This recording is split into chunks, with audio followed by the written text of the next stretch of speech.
સલાબતપુરા પોલીસની મોટી સફળતા, ખૂનની કોશિશ અને એટ્રોસિટી એક્ટના ગુનામાં 5 આરોપીઓ ઝડપાયા. સુરત, સલાબતપુરા પોલીસ સ્ટેશન વિસ્તારમાં આવેલા માંદરવાજા રેલ રાહત કોલોનીમાં બનેલા ખૂનની કોશિશના ગંભીર ગુનામાં પોલીસે ઝડપી કાર્યવાહી કરી 5 આરોપીઓને ઝડપી પાડી કાયદેસરની કાર્યવાહી હાથ ધરી છે. પ્રાપ્ત વિગતો મુજબ, ફરિયાદી પર ચપ્પુ વડે જીવલેણ હુમલો કરી ગંભીર ઈજા પહોંચાડવામાં આવી હતી. ઘટનાને પગલે સલાબતપુરા પોલીસ સ્ટેશનમાં ખૂનની કોશિશ તથા અનુસૂચિત જાતિ જનજાતિ અત્યાચાર નિવારણ અધિનિયમ એટ્રોસિટી એક્ટ હેઠળ ગુનો નોંધવામાં આવ્યો હતો.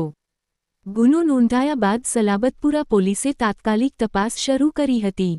ટેકનિકલ સર્વેલન્સ, સીસીટીવી ફૂટેજ અને માનવીય બાતમીના આધારે ગુનામાં સંડોવાયેલા 5 આરોપીઓને શોધી કાઢી તેમની ધરપકડ કરવામાં આવી હતી. સુરત શહેર પોલીસે જણાવ્યું છે કે શહેરમાં કાયદો અને વ્યવસ્થા જાળવવા માટે પોલીસ સંપૂર્ણ પ્રતિબદ્ધ છે. કોઈપણ વ્યક્તિ કાયદો પોતાના હાથમાં લેશે તો તેની સામે કાયદા મુજબ કડક કાર્યવાહી કરવામાં આવશે.